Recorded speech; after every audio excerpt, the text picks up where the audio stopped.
जैसा कि last episode में हमने देखा कि लुओ फेंग की कड़ी मेहनत और लगन को देखकर क्योस सिटी लॉर्ड ने उसे अपना ऑफिशियल डिसाइबल बना लिया था। अब आगे इस एपिसोड की स्टार्टिंग में हम देखते हैं कि क्योस सिटी और लुओ फेंग को बताते हैं कि जब वो वर्ल्ड मास्टर लेवल का ब्रेक थ्रू करेगा तो उसे क्योस सिटी वापस आना होगा। इस पर फेंग अपने मास्टर को ग्रीट करते हुए अपने स्पेसशिप को लेकर अब फौरन से अर्थ की तरफ रवाना हो जाता है, क्योंकि उसे अपनी फैमिली से मिले हुए 3000 साल हो चुके हैं। इसी के साथ सीन कट होता है, वर्चुअल यूनिवर्स में किंग यांजू को दिखाया जाता है जो कि अभी भी अपना फ्री टाइम एंजॉय कर रहा होता है। यहाँ वो ब्यूटीफुल लड़कियों से मसाज करवाते हुए उनकी सर्व की हुई वाइन को एंजॉय करते हुए अपने एक सर्वेंट से पूछता है, क्या लुओ फेंग अभी भी क्योस सिटी में कड़ी ट्रेनिंग कर रहा है? ओ कम ऑन, अब ये मत कहना कि वो वाकई सोचता है कि वो एक जीनियस है। ये कहते हुए वो अपने सामने एक विंडो ओपन करके लगातार खुद को ही मिरर में देख रहा होता है। तभी उसका वह सर्वेंट उसके सामने घुटनों पर झुकते हुए कहता है, मास्टर, वो लुओ फेंग वो अब क्योस सिटी लॉर्ड का पर्सनल डिसाइबल बन गया है। ये सुनना ही था कि किंग यांजू गुस्से में तिलमिलाते हुए अपने हाथ में पकड़े हुए वाइन के गिलास को चकनाचूर कर देता है, जिसका इम्पैक्ट इतना ज्यादा था कि उसके आसपास मौजूद सारी स्लेव्स उड़ती हुई दूर जा गिरी थी। और साथ ही वो चिल्लाते हुए कहता है, क्या? इतने में ही सीन कट हो जाता है और दूसरी तरफ हम देखते हैं लुओ फेंग को, जो कि अब अर्थ पर पहुंच चुका है, अपनी फैमिली से मिल रहा होता है। साथ ही यहाँ पर लोगों का एक बहुत बड़ा क्राउड फेंग के पीछे दीवाना हुआ पड़ा था। वो सभी लोग फेंग के लिए फ्लावर्स लिए हुए उसकी तरफ भागते हुए कहते हैं, मास्टर लुओ फेंग वापस आ गए। फेंग के सर्वेंट्स ओगियो और बाकी सभी इन लोगों को फेंग की तरफ बढ़ने से रोक रहे होते हैं, पर यहाँ इनके लिए भी इतने सारे लोगों को आगे जाने से रोक पाना मुश्किल हो रहा होता है। तो ओगियो कहता है, आखिर इन सबको हो क्या गया है? इस पर बैकरुल कहता है, लगता है कि ये लोग अपने होश खो बैठे हैं। यहाँ सभी लोग जोर जोर से लुओ फेंग का नेम पुकार रहे होते हैं और साथ ही साथ अपने प्यार का इजहार भी कर रहे होते हैं। और वो क्या क्या बोल रहे थे ये मैं क्या बताऊं। फेंग सबसे पहले जैसे ही वहां पर आता है तो यूजिन भागकर उससे गले लग गई थी, और अब इसके बाद वो जैसे ही क्राउड की तरफ देखता है तो वहां पर मौजूद लड़कियां लुओ फेंग की एक नजर देखने से ही बेहोश होने लग जाती हैं। क्या नजारा है यार। इसी से ही हमें अंदाजा हो जाता है कि यहाँ अर्थ पर लोगों में फेंग का क्रेज कितना ज्यादा बढ़ चुका है। तभी यहाँ क्राउड में मौजूद कुछ बिजनेसमैन लोगों में से एक बंदा अपना कार्ड ऊपर उठाते हुए कहता है, मास्टर लुओ फेंग, हम आपको 10 बिलियन क्यानवू कॉइंस पे करने को तैयार हैं, बस आप हमारे साथ वर्चुअल यूनिवर्स में एक बार लंच कर लें। तभी एक और पर्सन भी बोल उठता है और वो कहता है, मैं 100 बिलियन देने को तैयार हूँ। ये सब कुछ देखकर फेंग और यूजिन तो मुस्कुरा रहे होते हैं। तभी वो वाता भी फेंग से कहती है, अभी तुम्हारी जो वर्थ है, अगर तुम 9 बार इनके साथ बैठकर खाना खा लेते हो तो तुम इजीली ट्रेनिंग के लिए रेयर मटेरियल्स खरीद पाओगे। तुम्हें पता है, तुमने जो 3 स्टार ईटिंग प्लांट मुझे ग्रो करने के लिए कहा है, सिर्फ उसके सीड्स की कीमत ही 100,000 हुन युआन्स है। हालांकि हमारे पास लोकी डिवाइन वाटर है, पर फिर भी हम क्लाउड रमिंग वाइन और स्टार ईटिंग प्लांट दोनों को ही एक साथ ग्रो करने जा रहे हैं। इन दोनों प्लांट बीस्ट को एक साथ ग्रो करना ये ऐसे है जैसे कि तुम अपने रिसोर्सेज को किसी ब्लैक होल में डाल रहे हो, यानी कि इन्हें ग्रो करने में बहुत ज्यादा खर्चा होने वाला है। बबाता की ये बात सुनते हुए फेंग उसे मिलने के लिए आए हुए सभी लोगों के साथ इंटरेक्ट कर रहा होता है, और अब अपनी फैमिली से मिल लेने के बाद फेंग पहुंच जाता है एंशिएंट टोंगटियान माउंटेन पर, और अब वो यहाँ पर मौजूद तीनों मास्टर्स को चैलेंज करते हुए उन्हें एक साथ हराएगा। हालांकि पास्ट में वो इनके साथ फाइट कर चुका है, लेकिन उसमें वो हार गया था, पर अब अपने पास्ट एक्सपीरियंस उसे पता है कि इनके साथ कैसे डील करना है। फेंग को यहाँ इस तरफ आता हुआ देखकर इन तीनों मास्टर्स में से स्नेक मास्टर कहती है, किसी चैलेंजर को यहाँ पर आए हुए कितने साल हो चुके हैं? तो उनकी इस बात पर बुल मास्टर आंसर करते हुए कहते हैं, तकरीबन मिलियन यूनिवर्स एराज गुजर चुके हैं जब लास्ट टाइम हमें कोई चैलेंज करने के लिए आया था। इतने में ही फेंग भी वहां पर पहुंच जाता है, तो ये तीनों मास्टर्स फाइट के लिए रेडी होते हुए कहते हैं, चलो तो फाइट का मजा लिया जाए। इसी के साथ वो तीनों तेजी के साथ आगे बढ़ते हुए फेंग के ऊपर हमला करने के लिए आगे बढ़ जाते हैं, और यहाँ फेंग धीरे धीरे आगे बढ़ते हुए कहता है, मैं अपने ट्रेनिंग रिसोर्सेज को अपने दम पर कमाऊंगा। अगर मैं अभी डोमेन मास्टर लेवल पर ही रहते हुए टोंगटियान माउंटेन को कॉन्कर कर लेता हूँ, तो फिर जब मैं वर्ल्ड मास्टर लेवल का ब्रेक थ्रू करूंगा तो मुझे ग्रेट रिवॉर्ड के तौर पर 3 बिलियन पॉइंट्स मिलेंगे। ये कहते हुए फेंग कंटिन्यूसली अपनी 9 लाइटनिंग स्वॉर्ड के साथ तीनों मास्टर्स के साथ फाइट कर रहा होता है। जहां पहले तो वो इजीली उनके सभी अटैक्स को डॉज किए जा रहा होता है, तो किंग कॉन्ग मास्टर अपने हंटर में उसे जकड़ लेते हैं, लेकिन फेंग उन्हीं के इस अटैक का फायदा उठाते हुए बड़ी तेजी के साथ उन्हें अपनी तरफ खींचकर उन्हें एक जोरदार किक करता है कि तभी इतने में ही बुल मास्टर ने उस पर अटैक कर दिया था, जिसे फेंग बड़ी मुश्किल से डॉज करते हुए उन्हें भी एक जोरदार हिट करता है। पर तभी उस पर पीछे से अटैक हो गया था स्नेक मास्टर का, जिनकी हिट इतनी ज्यादा जबरदस्त होती है कि फेंग उससे नहीं बच पाता।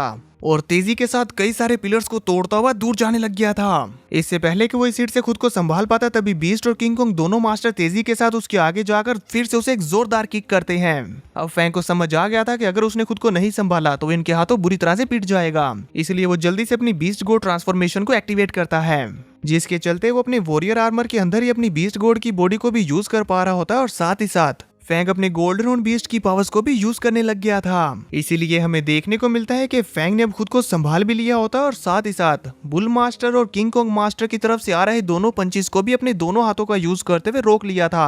ये देखकर तो वो दोनों मास्टर्स ही शॉक हो गए थे, पर वो फिर भी पीछे नहीं हटते और अपनी पावर्स को और भी ज्यादा बढ़ाने लगते हैं। इसी बीच फैंग अपने मन में कहता है, टोंगटियान माउंटेन, इस बार मैं तुम लोगों को यकीनन कॉन्कर करूंगा। ये कहने के बाद वो इन दोनों मास्टर्स को घुमाते हुए एक दीवार में दे मारता है और फिर उन्हें किक करते हुए बड़ी तेजी के साथ कई सारी दीवारों को तोड़ते हुए दूर जा फेंकता है। यहाँ फैंग अपनी बिजली की तेजी का इस्तेमाल करते हुए स्नेक मास्टर को किल करने की कोशिश करता है, पर तभी बीच में आ जाते हैं किंग कोंग मास्टर, जिन्होंने अपने हंटर से फैंग को पकड़कर रोक लिया था। फैंग की इस इतनी फास्ट स्पीड को देखकर तो स्नेक मास्टर भी डर गई थी, पर अब क्योंकि फैंग पहले ही अपनी पावर्स को मल्टीप्लाई कर चुका है तो किंग कोंग मास्टर के हंटर से ही उन्हें फिर से अपनी तरफ खींचते हुए उनके ऊपर एक जोरदार पंच दे के मारने वाला था कि तभी स्नेक मास्टर फौरन से अपने इल्यूजन को एक्टिवेट कर देती है, जिसकी वजह से फैंग थोड़ी देर के लिए कंफ्यूज हो जाता है और इस मौके का फायदा उठाते हुए बुल मास्टर ने फैंग को एक जोरदार पंच दे मारा था। इस हिट को खाने के बाद फैंग तेजी के साथ हवा में उड़ता हुआ जा रहा होता है कि तभी बुल मास्टर फैंग के ऊपर अटैक करने के लिए पहले से ही अपनी एक्स लेकर रेडी रहते हैं और वो भी इस मौके का फायदा उठाते हुए फैंग के ऊपर अपना एक जोरदार अटैक करके उसे जान से मारने वाले थे कि तभी हम देखते हैं फैंग ने खुद को संभाल लिया था और वो अपने हाथ को आगे करते हुए उनके इस अटैक को रोक लेता है और यहाँ फैंग बिना जरा भी पीछे हटे अपनी रिस्ट को ऊपर उठाते हुए उनको पीछे की तरफ धकेल देता है, जिसकी वजह से वहां पर एक जोरदार इंपैक्ट रिलीज हुआ था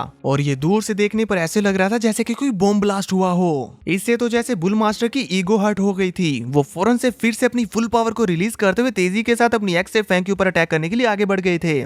तो फैंग भी कहाँ कम था, वो खड़े खड़े सिर्फ अपने एक हाथ से ही उनकी एक्स को रोक देता है और हमें देखने को मिलता है कि बुल मास्टर के इस अटैक का इंपैक्ट इतना ज्यादा था कि वहाँ स्पेस एंड टाइम में पोर्टल्स ओपन हो रहे थे। ये कम नहीं था कि तभी फैंग अपने हाथ को दबाते हुए बुल मास्टर के एक्स को तोड़ते हुए चकनाचूर कर देता है और इसी के साथ उसने अपने स्काई पियर्सिंग क्लो का इस्तेमाल करते हुए उन्हें जान से मार डाला था। पीछे मौजूद दोनों मास्टर्स ये देखकर हक्के बक्के रह जाते हैं, पर फैंग एक मिली सेकेंड भी जाया नहीं करता और अपने इसी अटैक की पावर्स का इस्तेमाल करते हुए वो पीछे मौजूद इन दोनों मास्टर्स को भी मार डालता है। ये नजारा तो सच में देखने लायक था। तो अब इसके बाद वो तीनों मास्टर दोबारा से वर्चुअल यूनिवर्स में आते हुए लुओ फैंग के सामने झुककर उसे ग्रीट करते हुए कहते हैं, congratulation to his excellency Luo Fang, आपने टोंगटियान माउंटेन को कॉन्कर कर लिया है। अब व्यू चेंज होता रहा क्यानवू यूनिवर्स किंगडम में मिलिट्री डिपार्टमेंट हेड मिस जुई और कॉमरेस डिपार्टमेंट के हेड जिनियो के ऑफिस को दिखाया जाता है, जिनके पास कुछ दूसरे ऑफिसर्स आते हुए उनसे कहते हैं, ये Luo Fang bloodthirsty and selfish है, उसने इवन अपने फादर को जज करने का चांस भी नहीं दिया। क्लियरली नजर आ रहा है कि वो वर्चुअल यूनिवर्स कंपनी की रिस्पेक्ट नहीं करता। मेरे ख्याल से तो हमें मिलकर उसकी डेवलपमेंट को सप्रेस्ड कर देना चाहिए। यहाँ इनके साथ मौजूद सभी लोग इनके साथ एग्री होते हैं, पर हम देख पाते हैं कि यहाँ पर सीनियर लोंगयू भी मौजूद थी, जो इस पर्सन की इस बात का आंसर करते हुए कहती हैं, वर्चुअल यूनिवर्स कंपनी की सभी अथॉरिटीज पूरी तरह से क्योस सिटी लॉर्ड के हाथों में रिलाई करती हैं। वो सुआ, इसमें कोई शक नहीं कि तुम्हारे पास वाकई गट्स हैं। और फिर वो खड़े होते हुए सीरियस होकर अपनी बात को कंटिन्यू करते हुए कहती हैं, तुम क्योस सिटी लॉर्ड के पर्सनल डिसाइबल को सप्रेस करने की जुर्रत कर रहे हो। ये बात सुनकर वो बंदा जो कि पहले अपनी गट्स वाली बात सुनकर इतरा रहा था, अब क्योस सिटी लॉर्ड के सामने कुछ न कर पाने की वजह से गुस्से में अपने दांत पीसते रह जाता है। सीन कट होता और इधर हम लुओ फैंग को देखते हैं, जो कि अब टोंगटियान माउंटेन में जीत कर आने के बाद अपनी कल्टीवेशन को जारी किए होता है और साथ ही साथ हमें बताता है कि मेरा गोल्डन हॉर्न बीस्ट और मूशा क्लोन दोनों ही वर्ल्ड मास्टर लेवल 9 पर पहुंच चुके हैं। अब वक्त है मेरी ह्यूमन बॉडी का वर्ल्ड मास्टर लेवल पर ब्रेक थ्रू करने का। ये बताने के बाद फैंग अपनी आंखें बंद करके वर्ल्ड मास्टर लेवल पर ब्रेक थ्रू करने पर फोकस करने लग गया था।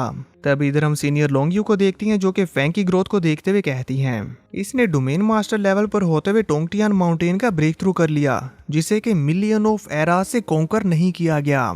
उसे अब फाइनली लुओ फैंग ने कॉन्कर्ड कर लिया। ये जानकर वो भी हैरान होती हैं और साथ ही साथ फैंग के लिए खुश भी, और फिर अपने साथ मौजूद पर्सन को बताती है कि उसने इवन वर्ल्ड मास्टर का ब्रेक थ्रू भी कर लिया है और ऐसा करने पर उसे रिवॉर्ड के तौर पर एडिशनल 3 बिलियन पॉइंट्स मिले हैं। अब उसकी पावर्स यूनिवर्स की ऊंचाइयों को छूने वाली हैं। ये बात जानकर वो पर्सन जो कि लुओ फैंग को सप्रेस करना चाहता था, उसकी तो हालत खराब हो जाती है।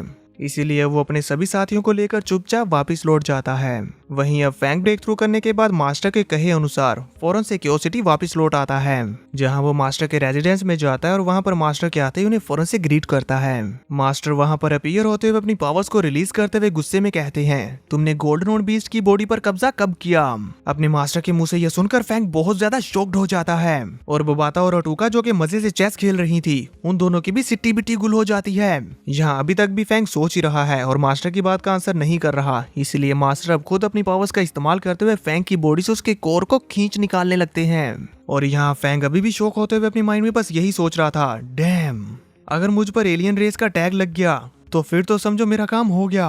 अब फैंग को कुछ और सोचने का मौका नहीं मिलता क्योंकि मास्टर उसकी बॉडी से उसके कोर को बाहर खींच रहे हैं, जिसकी वजह से उसकी तीनों बॉडीज ही बहुत ज्यादा पेन में हैं। और फैंग चिल्लाते हुए कहता है, मास्टर, पर इतने में ही उसकी बॉडी से उसका कोर बाहर निकलकर मास्टर के हाथों में चला जाता है और फैंग के अंदर से उसकी मूशा बॉडी और गोल्डन हॉर्न बीस्ट बॉडी दोनों ही बाहर आ जाती हैं। ये नजारा देखकर बोबाता और अटूका दोनों ही बहुत ज्यादा डर चुकी होती हैं, इसलिए वो दोनों एक दूसरे के साथ ही लिपटने लग गई थी और थर-थर कांप रही होती हैं। यहाँ क्योसिटी लॉर्ड फैंग से कहते हैं, क्या तुमने वाकई सोचा था कि तुम इसे मुझसे छुपा लोगे? और फिर वो फैंग को बताते हैं कि जब भी 5 ह्यूमन फैक्शंस के सभी जीनियसिस को रिक्रूट किया जाता है, उन्हें हर बार सबसे पहले क्योसिटी भेजा जाता है और यहाँ मैं एक नज़र में ही उनके ट्रू नेचर और उनकी एबिलिटीज को देख सकता हूँ। पास्ट में जब तुम यहाँ फर्स्ट टाइम आए थे तभी मैंने तुम्हारी बॉडी में ये ओरिजिन कोर देख लिया था। यहाँ ये सारी बातें सुनते हुए फैंग के तो पसीने छूट रहे होते हैं और वो नजरें झुकाए हुआ था। तो अब देखेंगे नेक्स्ट एपिसोड में कि मास्टर फैंग के साथ क्या करेंगे। क्या वो यहाँ पर फैंग को जान से मार डालेंगे? कमेंट्स में इस बारे में डिस्कस करो कि आगे क्या होगा।